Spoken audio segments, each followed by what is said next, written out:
It's 10:30 and I didn't even start a video for y'all. It's sunny, it's getting warm. That's what these rollers are supposed to look like. That one was changed in 07. This one's getting changed this year. We just got it off. It chewed the nut up a little bit, but it straightened out pretty good with the 6-point socket on it. The washer's kind of chewed. It's supposed to have a tang on it to go into a keyway on the shaft so it doesn't turn. So I might have to do something for that. I need a bigger bar so we can get the weight off of them, make sure these others are good. Say this one was 07. And see if I can walk around back here. Morning's been kind of fudged up. Got number one out of here finally. Somebody stopped me a little late when I came in.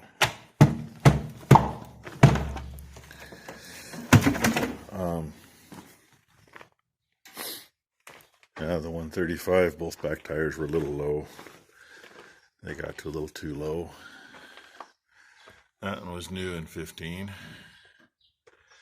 And this one says it was checked. I'm going to guess we checked that at the same time we replaced that one. I'll probably go through and pop the caps off all of them and pump some grease into them. That's the only way to get greased. They're a Timken bearing, a back one with a integral seal on it, and a spacer between the two on the shaft and on the roller, and then your outer bearing and the washer and the nut. But anyway, the way the day's gone, had to change both valve stems on the back of the 135, and then turns out that my wet gauge that was in the shop was toast. Found one in my toolbox in the shop, and it was toast too. So, hey, hi Becky. She's gonna play some kill stuff today. Ended up getting the brand new one. It was in the service truck. So it was kind of a fiasco this morning, and then of course, you know, using gauges that were messed up. Yeah, those tires aren't supposed to have 25 pounds in them. 16 or 18 pounds is a great plenty. They got about 18 pounds in them now. And even with the stems up, we still let a lot of water back out trying to get the pressure down. So, and that takes a hell of a lot of time unless you pull the freaking, I should have just pulled the valves out and dumped it that way, but I didn't want to wear that much. But anyway, I'm going to get the parts and see if I can get this thing together. And Ron's here, but he had to excuse himself for a minute, so, you know, anybody wants to give him a bad time, go ahead. Oh yeah, number two decided she better change the engine oil in her Tahoe since that's something she's got to drive now. And it was due. So she had in front of the shop plugged up until about 5 minutes ago.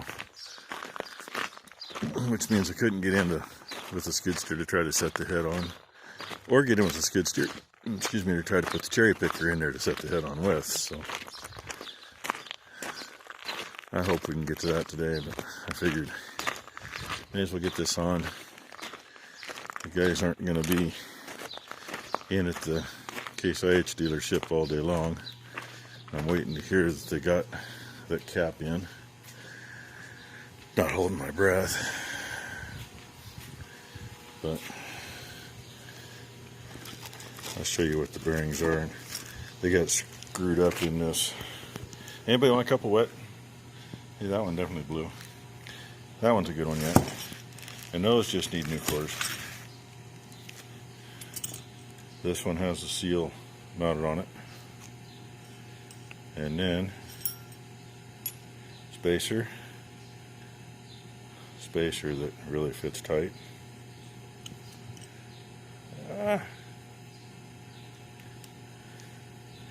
And there we go. Fill them suckers full of grease and put them in. Owie. That's what happens when you slip with a bar it's over your head and you're pulling down on it. And not too bad.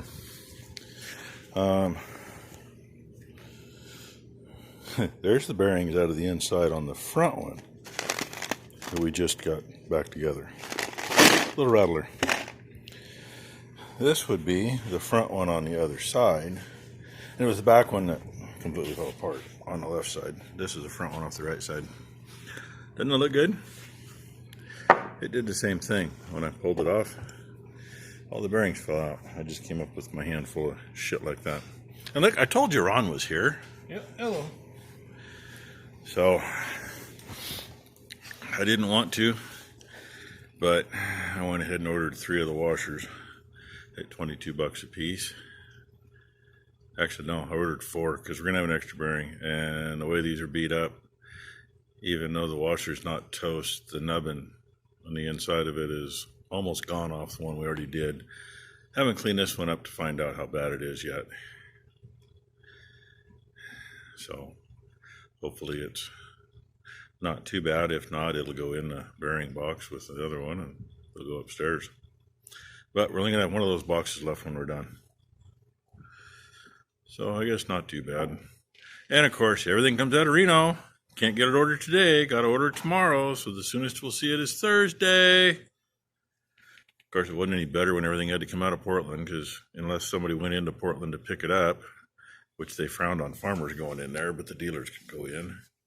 Unless they actually made a trip in to pick it up, it was at least 2 days. So, bullshit at its best, because no dealers want to inventory anything anymore. Then our issue now is we have a Heston baler, and was it N&S Tractor, I think, is who has taken over the co-op, bought out the dealership from Ag West Supply, and they are not an AGCO dealer. One saving grace is AGCO made the Case IH balers for a long time.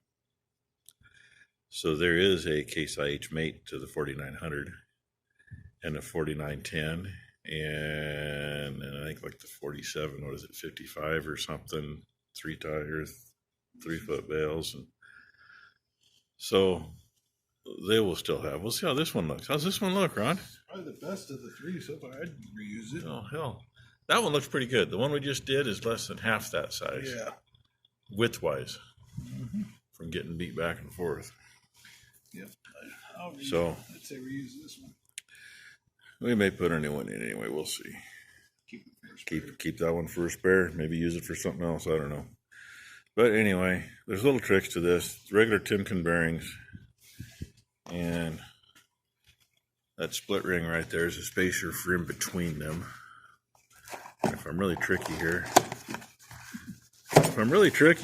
you know how this one-handed stuff goes. Yeah, I'm going to move you around, play with you, because I'm going to dump these out on a paper towel. If I can get them to come out. They are paired, so yes, I keep track of that. That's got a cap on it because it has a seal. Seals against the spindle and then against the roller. This little bugger is in between those 2 races. And yes, change it because those got wear to them. These don't, and they are made to fit perfectly, and you tighten everything up tight.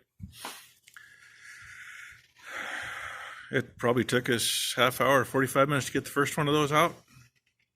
Second one was probably about the same, because you can't get a hold of them to get them out very well. The neat thing is when you go to put them back in, put it in and rotate it. It still takes probably 3 or 4 minutes, but it doesn't go in too bad.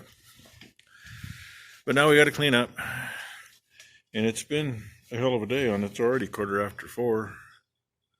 I figure we'll finish this one. By the time we get this one done and on the machine, we'll probably be about done for the day. And number 1 got 2 pieces tedder raked, and she is currently, I think her and number 2 are both out currently seeing if they can move the big traveler. I hope they can get it done because I don't need issues. Hope they get it done right, I should say, because I really don't need issues. There's some cows. They're all mad. They wanted back over in this field when I came through the gate down by the bridge. I told them, you just wanted out of that one. Number one was having issues. So Ron's cleaning parts up. Maybe he'll have it apart the rest of the way when I get up there.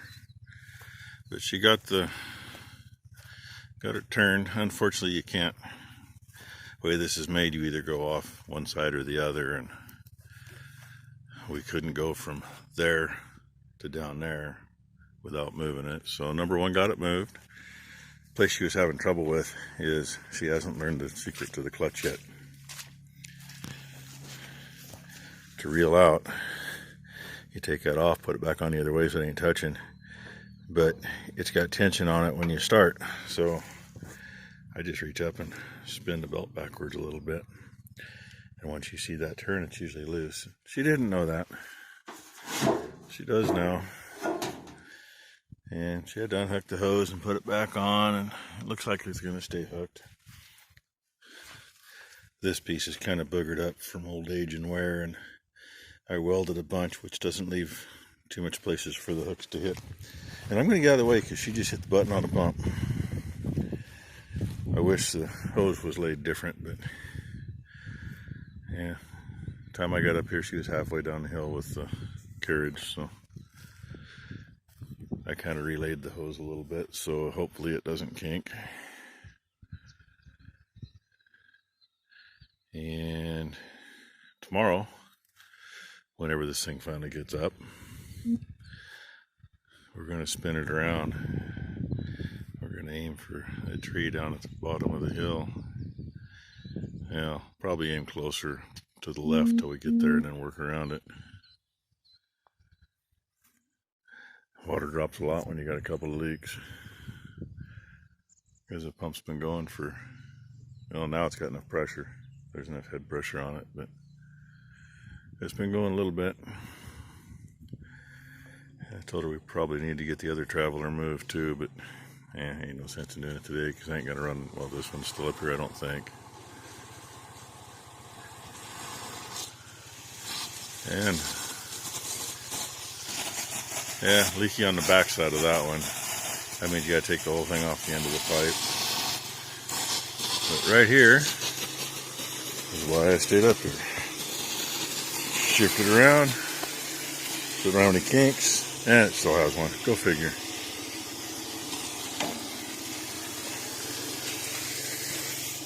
Kind of hard to get them all out all the time. That looks better. I think we're leaking more now than we were too, but not much I can do about that. So I figure a different way to do that thing. And I make sure things are moving. And make sure water's flying. And that was about right, because pressure isn't quite all here yet with the air, but it's getting almost halfway across, if it's not. Yeah, so our next move, it's going to lap some, but I wanted to get as much of the other side of the creek as we can get to. And it ain't going to hurt it to lap it. I mean, the ground's so freaking dry, it ain't even funny. You figure we're putting on 5 inches with that. And 2 big hay fields to get clear across there was 7 days. And this one between here and there, that's starting to show some green. There's 3 days on it, almost 4. And it just ain't greening like it should. The other bunch of cows that still got that crap in the bottom, I want to put them over in that far hay field. This bunch of cows, the next place they need to go is that hay field, which I'd like to leave for a second cutting, but I don't know if we're gonna be able to. And you know, we're down on numbers with what, counting replacement heifers in here, there's 47, 48, 49 total counting the bulls plus the calves. And no, we ain't got shit for grass. We really don't. So hopefully something gives. Either the fact that we just keep the water poured to it, because I don't plan on shutting the water off, baler's together for now. I still gotta, I may use the one washer, but still gotta at least change one. Don't have the other, so there's two of them I gotta change. No big deal. Caps are on there now, and there's a rag on one since there's no cap for it. Should have all that stuff. The cap should be in tomorrow. The washer should be here Thursday. Just gotta pop the nuts off, change the washers that are on there for now, and go from there. Then torque it down. In the meantime, screw it. It's 6 o'clock. I'm going in. Ron's headed home. Yeah, and we haven't been done too long, so we didn't even get to have a drink. Oh well. Thanks for watching.